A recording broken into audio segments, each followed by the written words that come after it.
what I find always interesting, I tell people about this, as a Mexican American, half Texan, half Californian, the ornery part of me is the American part. The good, warm, servant, hardworking, devoted to family part is the Mexican part.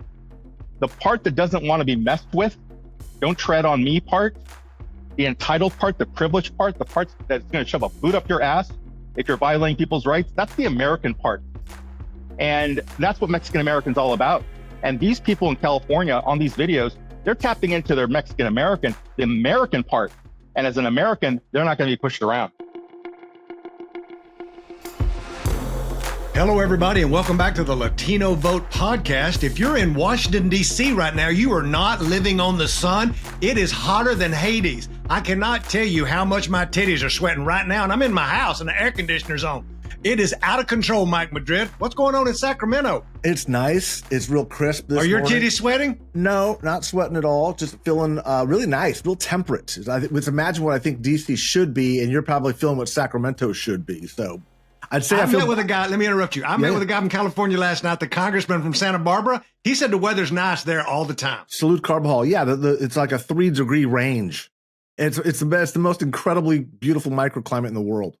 I want to move there. Can you have a house there? Because I'll come visit you there. I do, and do not come anywhere near it. Stay away. Okay, I won't. You want to bring in our special guest today? I do. Dear friend of mine, known of him for a very long time. We've interacted, I think, digitally for decades. His work was actually instrumental in forming a lot of my work, not only in my book, but in the things that I studied. I read his book, A Darker Shade of Crimson, when I was an undergraduate at Georgetown, trying to kind of find my way. A young man, favorite son of the Central Valley of California, columnist, syndicated brain extraordinaire, Ruben Navarrette. Thank you so much for joining us today. Mike and Chuck, so good to be with you. Longtime fan, first-time guest here on the Latino Vote podcast. Yeah, have you taken him through the hazing process yet? Because there's a whole hazing part of this thing. I missed that. I haven't been through that yet. We'll get to that after the show. All right, so good to be with you guys. Yeah. Well, I want to talk about New York City, if that's okay. I mean, we've got. Oh my God, yes, Ruben, for a short clip. Let's talk about New York City. I just posted up a piece too. I was up all night writing, doing a little bit of analysis. Ruben, right before the show, said, "Dude, you see this New York City stuff?" I'm not even going to set up the table here, Ruben. I'm just going to ask you, what's your sense of what happened in New York last night? What does it all mean? Yeah, first I should tell Chuck I'm so proud to be of a mixed marriage. My mom was from Texas, my dad from California. So even though I live in California as a lifelong Californian, I did spend those 5 years. I spent those 5 years in Dallas, Texas, working for the Dallas Morning News. So I just love both states. Where's the best Mexican food, Ruben? Where's the best Mexican food? Answer the question, Ruben. You can ignore him. I gotta say New Mexico. I gotta say New Mexico. There you go. Well done. Well played. Well played. Yep. Red and green, both. So here's what I think happened, Mike and Chuck, in New York. Look, there's no doubt that Andrew Cuomo brings a lot of experience to this. He would have been a formidable adversary for Donald Trump. He would have gotten a lot of things done. Fundamentally, whenever you see him on the stump and when you see how he reacted to his young 33-year-old opponent, Mr. Mamdani, there is something fundamentally unlikable about Andrew Cuomo. And he has gotten more caustic, more unlikable as time goes on. And I think New Yorkers just said, we've had enough of this guy. We do not want him in our living room for the next 4 years on a daily basis. And he was also very vulnerable to the fact that he had been run out of office on scandals. He had a very checkered past. And I think that we're looking for a new start. I'm just trying to get my head around, guys, the idea that you may well have the first Muslim mayor of the city of New York, which has more Jewish people in it than any other city other than Tel Aviv in the entire world. That's a major story. Yeah. Chuck, what's your sense? What happened? Couple things. Not one thing. I think Andrew Cuomo was a horrible candidate. I think that Mamdani tapped into a lot of frustration out there. I think don't forget about this, girls and boys. You're professionals. There were 10 effing people running. It was spread over lots of folks. The people who won got less than 30% of the vote. Did I get that right? Did he win with like 32 maybe? It wasn't much. So multi-candidate field. And here's the biggest thing nobody talks about, and this is your nerd 101 coming in, is for the first time, New York opened up early voting over many, many days. Back in the day when me and Mike Madrid had hair, we were both really skinny. They only voted on one day. Only one day, and it was super low voter turnout in the middle of the summer. Well, now, when you offer up a lot more time for people to vote, more people normally vote. Now, I know in California, it's ludicrous, and you can vote through, like Mike says, carrier pigeon. I digress. but I think it was a lot of things. And I think, institutional Democrats still run a fundamental campaign that just does not work. If AOC taught us anything, she beat an incumbent back in the day in a Democratic low turnout primary by spending $100,000 when that guy spent $1 million on New York TV, which is where the Cuomo super PAC run. It's just not effective anymore. And you're living in an age of Trump where everybody's mad. I don't think it's about some singular issue or frustrations, and I know Mike's going to get into the economy and populism. I just think that there's all these fundamental elements, and it wasn't just the one thing. I think that's absolutely right. You can't take out the fact that Andrew Cuomo was a particularly damaged candidate. First, he's an older. There's a generational component to it. He was just caustic, the way Ruben said. I completely agree. All the sexual harassment charges. Let's remember he resigned in disgrace just a couple of not that long ago, like in recent memory. Here, this was not a good look for the establishments to put up. But this is where I think the real lesson, I think, fails to be learned, especially by people who watch this stuff as closely as all of us. There's always this need to pack all this stuff into a right or left box. And each side thinks that they've figured it out every election cycle, and they've refused to look at kind of the long-term trend here. First of all, as to Chuck's point, almost a quarter of the new voters here, of the voters in early voting were new voters. That's compared to like 1% last time when Eric Adams won. This is crazy. Okay, that's a huge, huge number. The youth vote, 18 to 34-year-old vote, broke 60% first vote ballot choice for Zohran Mamdani. Mamdani. Something is bringing other people into the system here, and this is where I think my final point is. And I believe this is a Tea Party wake the hell up moment for the Democrats. I know a lot of them are feeling gleeful right now and going, "See, let's just go further and further left." The same voters he brought over, folks, literally the same young, working class, black and brown voters, were the ones that shifted to the right massively for Trump 18 months ago. 8 months ago. Okay? So if you somehow think this is a validation of your progressive, lefty, democratic, socialist cause, you're smoking whatever the kids are smoking nowadays. That is not what's going on. This is a huge, huge anti-populist moment. This is not ideological. You cannot explain to me while they're voting for Mamdani and they're voting for Trump within the same 7-month period and not showing up before that. This is all that stuff I was saying about Bernie and Trump performing this populism. This is not right left. And if you're looking at it as a vindication for progressive politics, you are missing it. In the same way that this racial realignment narrative that I was critical of, saying the Trump people think they've figured it out, they did not figure it out. How the hell did this go to a Democratic socialist? A Muslim candidate of New York, Democratic socialist, is going to be the mayor. Yeah. How is that a racial realignment? Ruben, am I nuts? Am I crazy? Am I missing it? He is crazy, but go ahead, Ruben. Here's I think one of the takeaways. And I think a lot of what Mike says is right. A lot of what you're saying, Chuck, is right. But here's the takeaway. You guys have an experience I don't have. I've covered politics for 36 years, but I haven't helped run campaigns. You guys have been in the room with the candidate trying to give advice. I'm sure oftentimes the advice has been ignored because candidates just don't take advice very well oftentimes. But we know from this race, a couple things are true. One is we mentioned before about likability. Do not underestimate the power of likability. You know, when likability was playing for the Republicans, you end up with George W. Bush. When it's playing for the Democrats, you end up with Bill Clinton. Getting elected to politics is not a spelling bee. The smartest kid in the room doesn't get the prize. They really have to like you. And they didn't like Andrew Cuomo. And secondly, with regard to Mr. Mamdani, if you saw any of his interviews, he's very well spoken. He knows how to tell a story. He knows how to communicate. That will serve you well in politics. It was the coming together of those two things I think that are very important. All future candidates should take note of that. Be likable and learn to tell a story. I think you're right on, Ruben. And the other thing, I want to give the Mamdani campaign, I don't make sure people know I'm not shitting on him by no means. They ran a kind of campaign. Democrats, listen up. This is not left or right when I talk about strategy, smart strategy. Again, I'm the strategist here. Not that Mike or Ruben's not. I'm just saying this is what I know about. When Mike talks about history throughout time and Catholicism and all this bullshit, like, I don't know nothing about that. This part I know about. And I know that he ran a different kind of campaign where he was on social media. He was showing up. Folks, it's expensive to buy TV in New York City.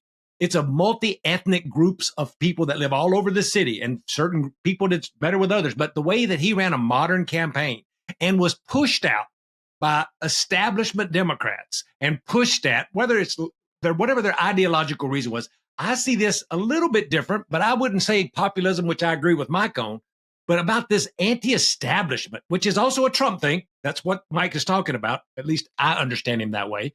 Is that there's lots of people that are just frustrated with everything that has anything to do with right or left establishment, Democrat or Republican. Let's not say right or left, but the establishments of the party. Again, Trump tapped into that. A lot of new people showed up when he did. So I think a lot of that is there, but the tactics. I put up on my Twitters a while ago the amount of money that was spent on this race. Look at the amount of money. Mamdani was outspent 5-1 on TV in New York City.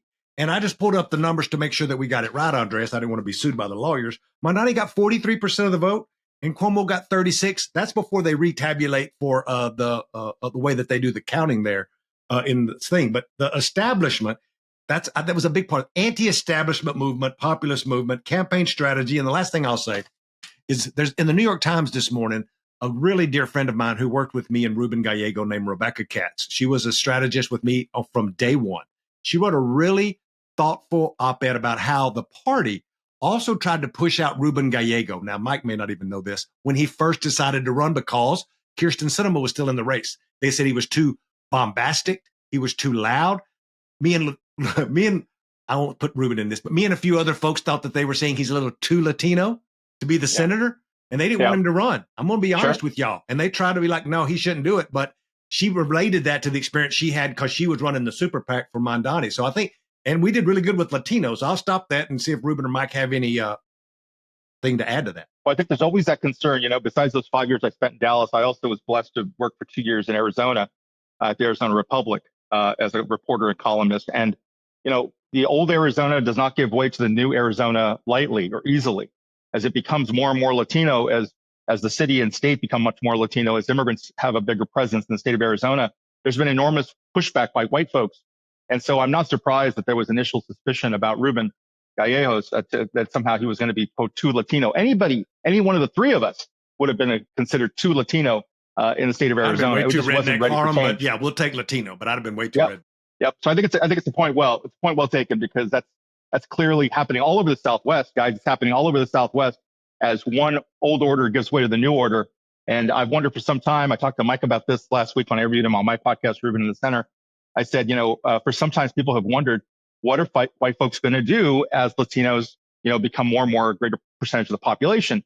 And now we see what they're going to do. They're going to elect Donald Trump twice and then engage in mass deportations. That's their strategy. Yeah, there's no question. There's this fear of demographic change. There's a fear of what America actually means and their role in it. I do want to point out, again, one last thing, or one last point I want to make about the New York City mayor's race.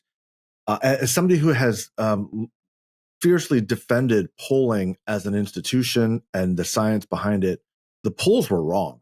Like, they were way off. I think there was one poll that had Mamdani up 5 points. Everybody else had Cuomo up double digits. So there were these wide variations on the weighting of these polls, and 90% of them didn't just get it wrong; they got it way wrong. And so it's really hard to model. That is one of the things. It's really hard to figure out who's going to show up in this populist moment, this populist moment, who's going to be appealed to by what. There's no question that he had a phenomenal online strategy. I'm still watching his videos going, this is really good stuff. And it was authentic. It was genuine. This guy brings a fresh face to City Hall. There's clearly a generational component. But I do think that there's some real self-inventory that needs to be taken by the Democratic Party, because I do believe this is a Tea Party moment where their establishment is not ready for what's going to change. I saw this happen front row seat in the Republican Party, where everybody just thought, oh, it's just a moment. Oh, people are just angry. They're just going to, they'll continue to back us up. Our small government, no taxes stuff, anti-Obamacare stuff is enough to satiate the base. Something fundamental and transformational was happening on the ground. That's what's happening in the Democratic Party. And the same sort of blind refusal to see that it is happening, the inability to adjust, is going to, I believe, and this is not a good thing, it's going to topple the leadership in the Democratic Party in the same way that the Republican Party just completely collapsed into something that's not a party anymore. It's a populist moment. My fear, the real danger here, the real danger is if America is run by two populist parties, that's not good for democracy. That's not good for our institutions. That's not good for anything. It's not good for either party. It's not good for anybody except for whoever is able to capture the most likes, be the most charismatic, and have the most purient self-interest of any of the politicians available, because all the accountability is gone. I hope I'm not overreading that, but that's somebody who saw this in 2009 coming like a train down the tracks in the Republican Party. It's the exact same show playing out the exact same way. Ruben, what are your thoughts on that? I know we only have you for a little bit of time, then I get to mess with Mike without you for a little bit. Tell us about your latest writing and your reaction to what Mike was talking about. Thanks, Chuck. So I am writing a lot about what's going on in Los Angeles, where our people are being terrorized. It's not an overstatement to say that. We live in an interesting world where if you give people video cameras on their phones, and access to TikTok, you were able to sit in Dallas or Phoenix or Sacramento or San Diego and watch on your phone what's happening in real time in Los Angeles, where now a number of Mexican Americans are leaning into their American privilege and confronting and challenging what seem to be a lot of imposters, fake ICE agents, people posing as ICE agents who are either working as independent contractors, retirees and the like, or working as bounty hunters. And they're basically kidnapping people off the streets of Los Angeles. Now, my dad was a cop for 37 years. I don't use the term kidnapping lightly. Many Mexican Americans look at what's going on. They realize something is not right. It doesn't smell right. This isn't how law enforcement typically works, that the Trump administration has used to try to get more people, more hands on deck. That's why they're wearing masks and driving unmarked vehicles. So again, guys, what I find always interesting, I tell people about this, as a Mexican American, half Texan, half Californian, the ornery part of me is the American part. The good, warm, servant, hardworking, devoted to family part is the Mexican part. The part that doesn't want to be messed with, don't tread on me part, the entitled part, the privileged part, the part that's going to shove a boot up your ass if you're violating people's rights, that's the American part. And that's what Mexican American's all about. And these people in California on these videos, they're tapping into their Mexican American, the American part. And as an American, they're not going to be pushed around. I think you hit on something. And Mike, if for any of you have been paying attention, have been writing a lot about this, because it's what you're speaking to, Ruben, of how people feel, right? Like, I'm third generation Texan. I sound more redneck than I do Mexican. And I was telling somebody this when they were trying to talk to me yesterday about men and men voting. I'm like, I'm 56 and I still don't like to be told what to do. Can you imagine what I was like at 25? Like, I would hit you in your face and then tell you I didn't like what you told me to do. And that's still like most young men today. Testosterone is a powerful drug that runs through our bodies. And what you're speaking to is like, we can be for law enforcement. We could be for conservative things. We could be for whatever the things are. I don't care. You could just draw whatever. But when you put your hands on somebody and people's ants start disappearing, and to your point that just as an American don't look right, that's what we've been seeing around the country. And I guess the question I'd have for you, because I know we don't have you very much longer, is historically, like I think the thing that you said about the mobile phones and TikTok is the most important thing that I've heard you say yet, because I think we didn't have that before, right? Mike wrote about what happened in California this week. Like, I talk about this, like I sit around and just wait for Mike Madrid to write something so I can read it. That's kind of true because I don't write that much, but I would say that it's true. But we didn't have cell phones then. We couldn't see it, really, right? We might have had some MySpace, but I think that's the difference. Do you see that now cutting across culture, Ruben? Yes, that's one big difference, Chuck. And another big difference, I get this question all the time. What's different than, say, 1954 Operation Wetback? What's different than the 1930s, the Repatriation Act, with other deportations and U.S. citizens wrapped up in that? Here's the major difference. Up to this point, Barack Obama, a Democrat, holds the record for the most deportations. He's the deporter in chief. I wrote that ad nauseum, to the point where a lot of Democrats are no longer my friends. They think I'm a Republican because I spent 8 years beating the holy hell out of Barack Obama. And I tell people all the time, I'm not a Republican. I just like beating the shit out of Democrats. I'm not a Democrat. I just like beating the shit out of Republicans. I'm Ruben in the center. And so that was the record. Obama was the record. And Obama used to deport 1,000 people a day. That's what he did, 1,000 a day. Well, the trouble is that Stephen Miller, Tom Homan, and Donald Trump have set a mark of 3,000 a day. You can't get to 3,000 deportations a day unless you're breaking the law and breaking the rules. And that's what's happening. They're breaking the law and they're breaking the rules. And like I said, they've deputized these folks to go out there and grab people off the street. No Miranda, no arrest, no due process.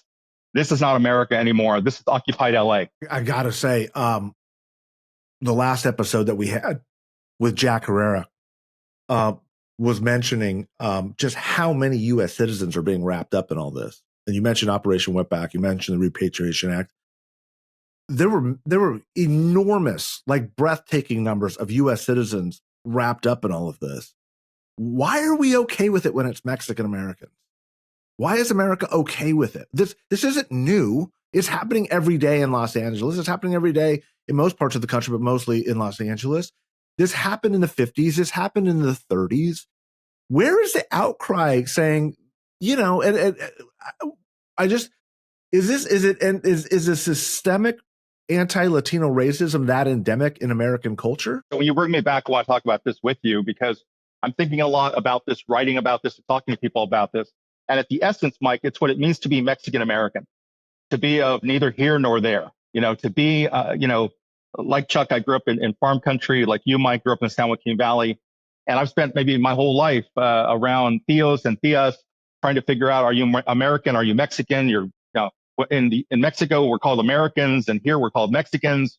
And so that confusion of being Mexican American, it's all coming to a head. The last 17, 18 days of this operation in Los Angeles have not just been terrible for Mexican immigrants, they have been a head scratcher for Mexican Americans. They have taken our notions of identity and turned them on their heads. All of a sudden, any split that may have existed before between Mexican immigrants and Mexican Americans, that's gone. Right. And as I said, Mexican Americans are out there getting in people's faces, cussing out these people that are ICE agents or fake ICE agents. I've just never seen anything like it. I grew up at a time where there was a split between Mexicans and Mexican Americans. I'm part of a mixed marriage, I tell people, because my wife's from Guadalajara. She's from Mexico. She's legitimately a Mexican. I'm Mexican American. I'm a Chicano.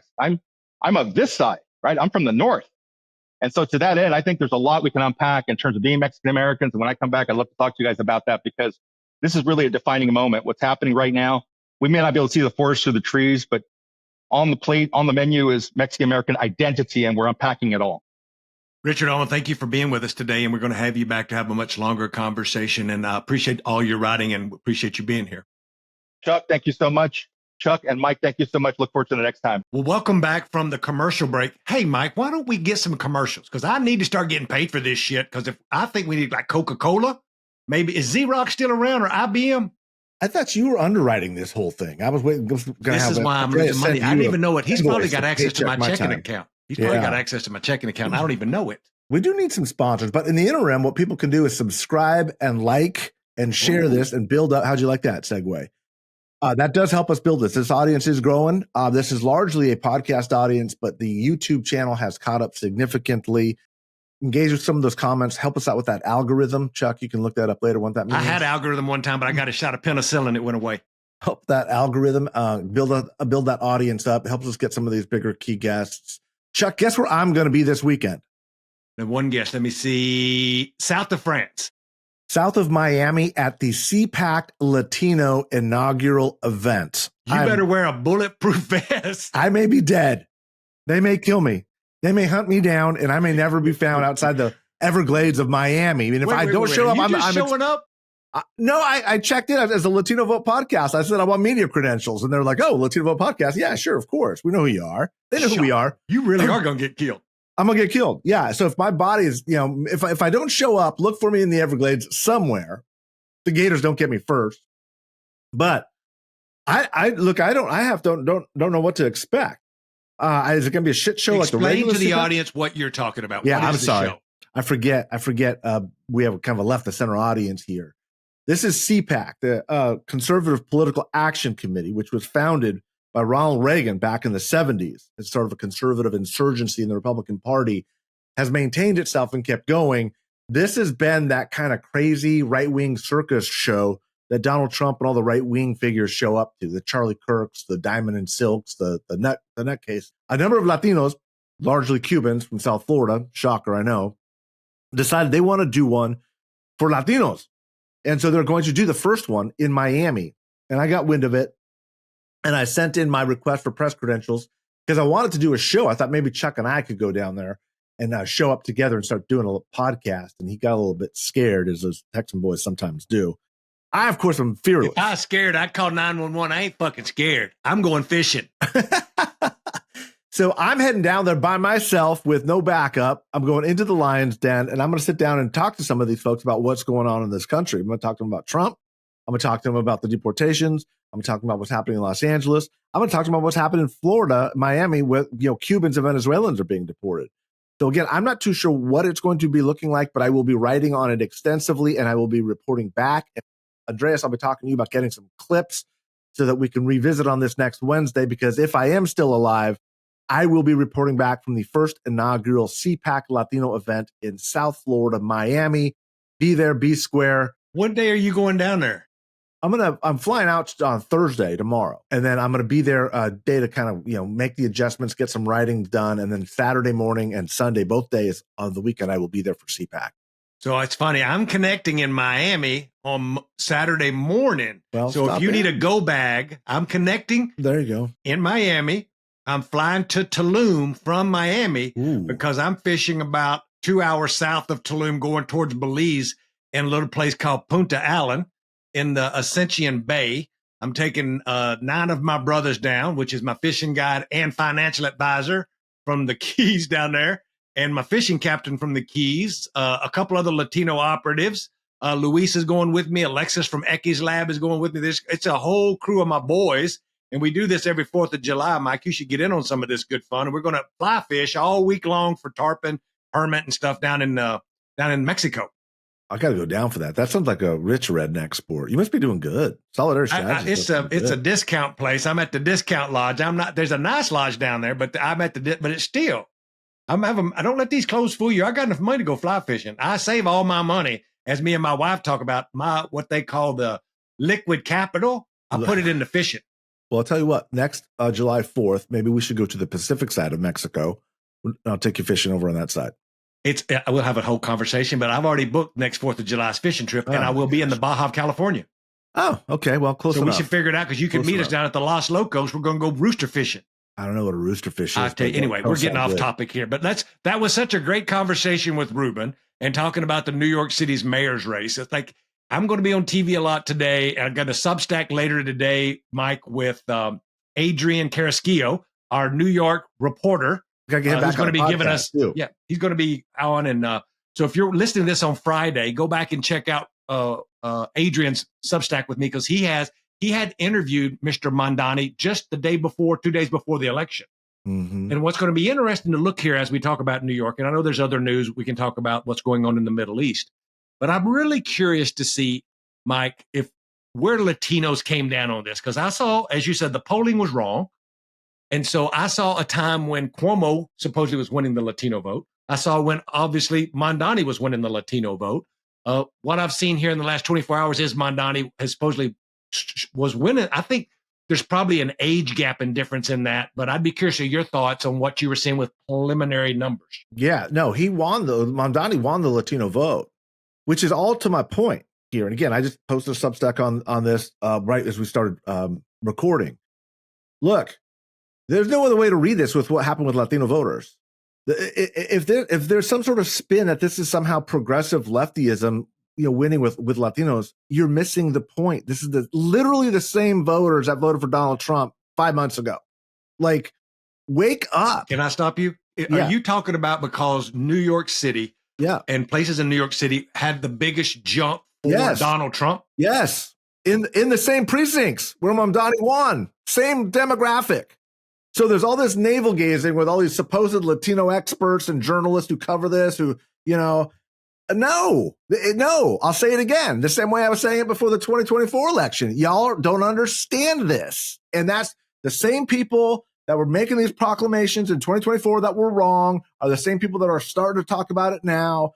It's not. It's a populist movement. It is not lefty. It's no more lefty, pro-Mamdani, pro-Bernie Sanders, pro-AOC than it was pro-Trump, pro-racial realignment. Like, how much more evidence do you need to see over the past decades to say This is not ideological. That's the danger of this moment, is everybody has this need to say, see, we were right. See, we were right. And that's what's causing this revolt, is what they say is, I got a mandate now to govern. Now I get to implement my agenda, instead of looking at what people are clearly quantifiably asking for and saying, maybe they just didn't like Cuomo, and maybe they thought that you were the breath of fresh air, the same way that they thought the same thing about Trump against Kamala Harris. That's what's going on, brother. That's what's happening. There's something else that people should be aware of that makes a little bit of a different argument than what Mike's saying, is that you have to be a registered Democrat to vote in this election. So what I'm hearing is there, and it had to be for this to be true, because you think about what me and Mike talked about in this podcast, what, Mike, 2 or 3 episodes ago, when was it Congressman Torres or somebody were saying in the precincts in New York that were the most Latino, you saw the most overperformance for Trump in a swing, right? Right. So that means you had Democrats in those precincts voting for a Republican for president, Correct. which was Donald Trump, because Correct. only those Democrats could vote in a Democratic primary unless they registered, if they were Republican or independent, as a Democrat. Keep in mind, girls and boys at home, if you're a registered independent in New York City, you cannot vote in a Democratic primary unless you register as a Democrat. Now, I'm ignorant to this. Mike, you may know this, but I don't think you can register, because I don't think the party would want you to do this. I don't think you can register the day of. If I know the Democratic Party in New York, you probably have to do it like 30 days out, like you do in most states. So these were Democrats voting. Nobody step to me or Mike Madrid and say, well, Republicans were voting in that. No. You could change your registration. Absolutely. You had to do that weeks in advance. That's A.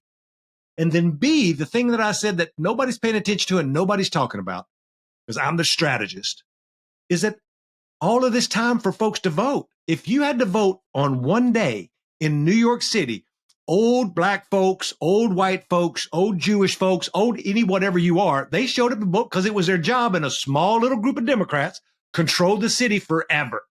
Well, now they have ranked choice voting. They've opened up the process to just a couple days of early voting. And if you follow those early vote numbers in the places where there was an extravagant, I use that word right, a bigger turnout of early vote, were the places that Mamdani won overwhelmingly. Yes. So that's where the strategy comes into this piece, Mike.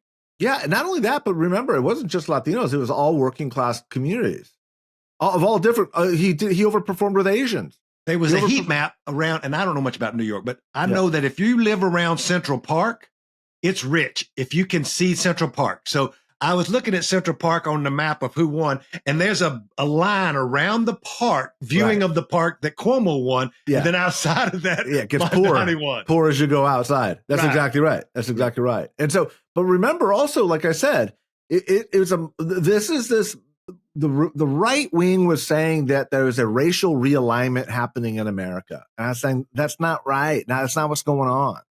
And they were pointing, and a lot of them were writing articles saying that Cuomo's going to hold this working class wall.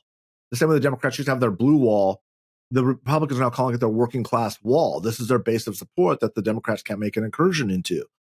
I'm saying you guys keep both sides. Everybody keeps covering this like it's a Republican and Democrat thing. It's not, man. It's not. And people who can tap into that are going to be the winners here. Mamdani did. He was running against a particular weak candidate. Trump did it before that. And again, the next race will position 2 candidates that are equally viable in winning the Latino vote. That's what's going on.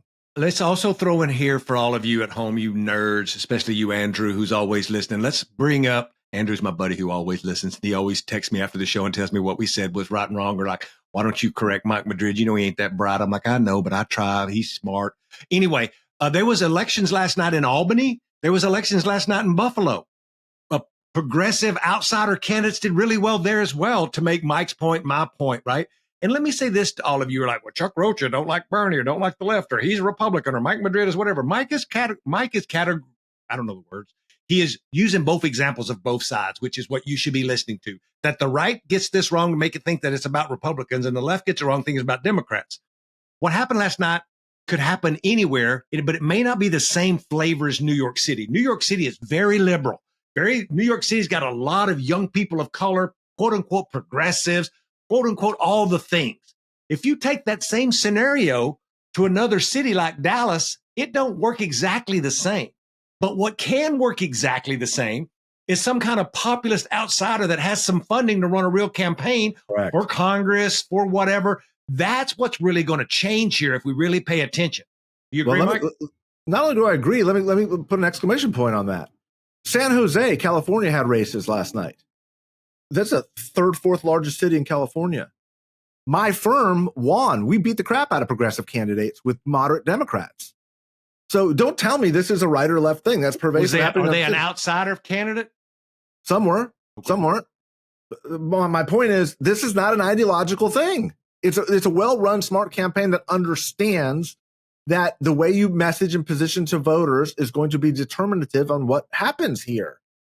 Again, these outsider candidates were winning everywhere last night. It's not left, it's not center, it's not right. And again, anybody who's a political junkie is the worst person to make the analysis on what's happening, because everything they process is like, somehow this is good for me. How is this good for me? What does this mean for me? What does this do to reaffirm my worldview? And what I'm saying is, if you take a step back, if you're able to do Republicans and Democratic campaigns and make an honest assessment, you realize very quickly it's not a Latino thing. It's not a right thing. It's not a left thing. It's a working class populist revolt. That's what's happening. And if you're out there and you're thinking about these campaigns that are coming up in 26, there's one thing for sure last night that proves beyond a shadow of a doubt is you had Bill Clinton endorsing. You had the Congressman Clyburn from South Carolina. You had Bloomberg spending $5 million in the soup. You had everybody and anybody within the Democratic Party establishment weighing in there. And again, one election, New York City, I take all your caveats and I give all of them a certain amount of weight because you're right. And this election don't work in other places. But what I'm saying is there's one thing that's synonymous or works across all of this is people are hungry from somebody outside the system. That's how Donald Trump gets his power. And it's not, to Mike's point, because people are running to him because he's a working class champion, but they think, let's take a chance. Maybe at least he's talking about it, right? So if you're a Democrat and you're going to be running races, don't do the same old shit we've always done with a bunch of bubble wrap around you, scared to say, we should have some new ideas to think about things that are popular and things that can work and are rooted in family and whatever. In New York, it was free buses. It was capping rent. People care about that shit because they all pay rent and they all take the goddamn bus. Yes, that's not ideological. And that is like taxes on tip, no tax on tips. That's Donald Trump, right? That's what that is. That's what populism is. Doesn't feed into a narrative. But what does frustrate me to no end is there's these terms and they don't make any sense. I know this is academic, Chuck, so just shut your ears off for a second. Go listen to some professional wrestling. But this idea that there's a populist left and populist right policy framework is completely ignorant to what populism is. There's no such thing as a populist left or populist right. Populism, by definition, is not right or left. It's top down. It's haves and don't haves. It's insider versus outsider. It's anti-establishment. And that's what these voters are voting on. You have to remember, it wasn't just that Mamdani was the outsider. It's that, and you just set this up very eloquently, Chuck. It's Cuomo was the consummate establishment Democratic candidate.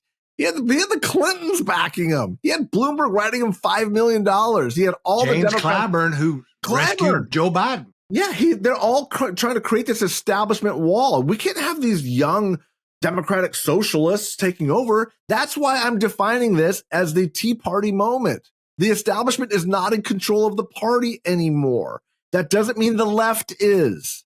That's not what this is. And if you think that's right, you also think Donald Trump is a conservative, because Donald Trump did not come from the conservative wing of the Republican Party.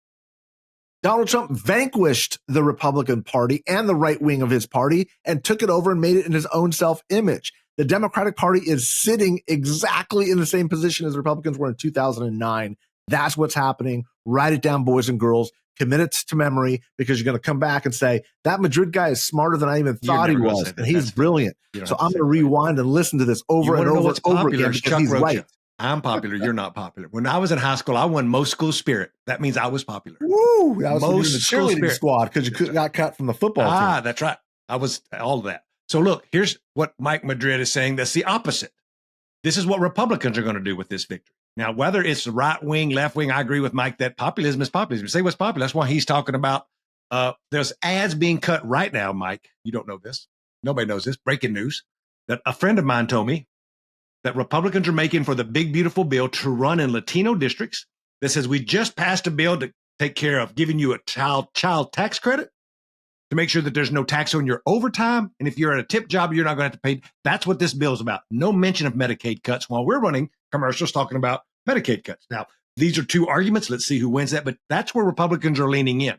Now, what Republicans are going to do now is they'll try to nationalize New York, and they'll say, see, this is what the Democrats are. They're socialists. They're going to have city-run grocery stores, which is one of Mamdani's positions, or whatever those things could be that they use, and they'll use that, and they'll use that to some success, Democrats. Don't hate me for saying this. I'm just giving you the facts of a strategist. If a right-wing Trumper wins or is running for the U.S. Senate in Pennsylvania, we take the extreme of what him or Donald Trump are for, and we use that to beat Republicans. So now Republicans will take what the extreme they see of Mamdani, and they will run that commercial in Philadelphia or wherever the next election is and saying, see, this is what they're about. Demolish ICE or defund the police or whatever. That's why Clyburn and Clinton and everybody else got in, because they were like, we didn't want this to be the reflection of who we are as a party. I disagree with lots of that. I'm just giving you the tactical strategy of what's going to happen now on the right. Exactly right. See how smart I am? Take that. Yeah, pretty smart guy. So yeah, that's exactly right. What they're afraid of is like using this guy as the brand for the party and heading into the 26 midterms, right? There's all this crazy stuff happening in New York City. It's all out of control. It's all free food, free giveaways. They're letting the undocumented back in, blah, blah, blah, blah, whatever they're going to claim. The reality is if this guy can attack some of these institutions to make stuff work, there's a huge opportunity and upside to actually make things work. And there's going to be a general election, Mike. And there's going to be a general election. Yeah. So look, I mean, like I said, if you see this as a validation of either the right or the left, you're missing the whole damn moment. And that you gotta take a step back, go out, touch some grass, as the kids say, and realize that not the whole world runs through a partisan lens. That in fact, it's the people who see everything through partisanship, myself included, oftentimes, we're the ones that created this problem where people are revolting against it because they don't see the world that way. They don't want to see the world that way. That's what this campaign was all about. I appreciate that. And I think, folks, if you can dig into the numbers, we're going to get more numbers, as things are coming to light in New York City. And there's going to be the most fascinating, again, this will be an election in the general election for this year, not in 26, boys and girls. This is going to happen. And you're going to see Eric Adams. I don't think you're going to see, even though Cuomo has qualified for another line on the ballot in New York, unlike California, they vote for a month. But in New York, anybody can run. You can be on 15 different lines, evidently. I'm trying to figure all of that out. But there will be people in this party who are going to spend real money to make sure Mamdani is not going to win the general. Now, the problem with that is they have another candidate named Eric Adams who will be their stalwart, who just aligned himself with Donald Trump because of pardoning and stuff like Mike, the general election, if people really put money in. And again, listen, boys and girls, the general is not the primary. So any Republican, any independent, there'll be a much bigger turnout in November. Mike, have you thought about any of that? I think that the let me say this, because you also had this other this gentleman who got arrested, the number 2 person, number 3 person, excuse me, who's thrown in with Mamdani also.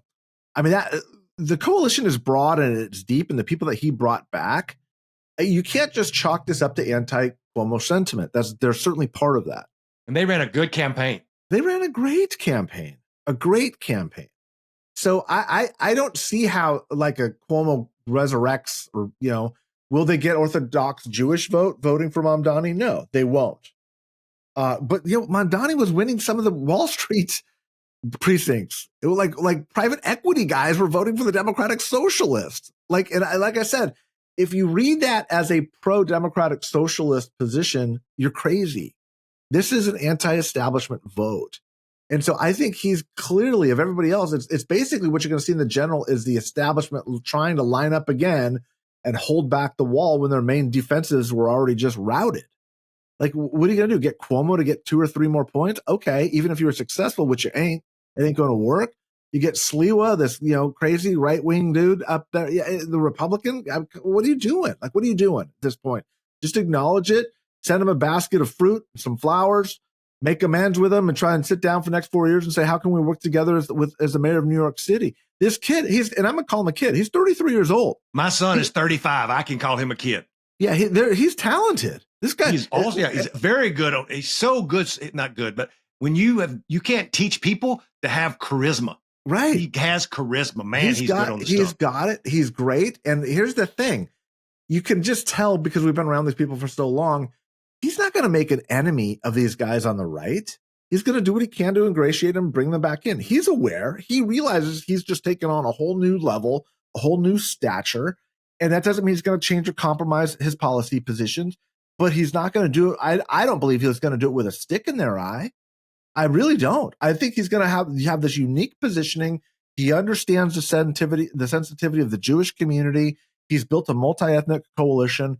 He has an extraordinary opportunity to redefine what his wing of the party is.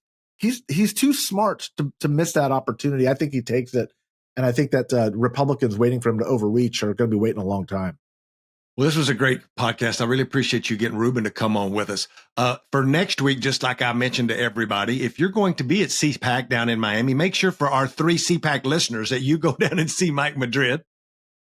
If you're looking for some me, backup too, make sure you got my back down there. Bring, as my granddaddy say, bring some big old boys with you, because he may need some help. I'm going to be in Mexico. I'm going to be in the motherland, as you say, Mike. Yeah. With a bunch of folks down there fishing. Check my social media. I'm going to send him and Andres some pictures to put on, because I'm going to let Mike take the reins of this thing next week. I have no idea who he'll have on. Up, man. This is how we do this. I don't get to say who he has on, and he don't get to say who I have on. So Jesus, take the wheel is all I'm going to say. Jesus, take the wheel. Jesus, take the wheel. And for the rest of you, thanks for liking us. Thanks for sharing us. As Mike said, the viewership is really growing, especially you YouTube listeners. Liking and subscribing has really made a big difference. We're over 1,000 subscribers now on YouTube, and that's all because of you, my mama, and 47 of Mike Madrid's first cousins. So that really helps a lot. If your mom and daddy are lucky enough to be around, and to my mama, whose birthday was yesterday, happy 72 birthday to Sandra Morgan down in Cape Coral, Florida. She called me last night from the bar where she was having a drink. And I was like, that's my mama. She's having a good time down there. So, mama, happy birthday. And to the rest of y'all have a great week.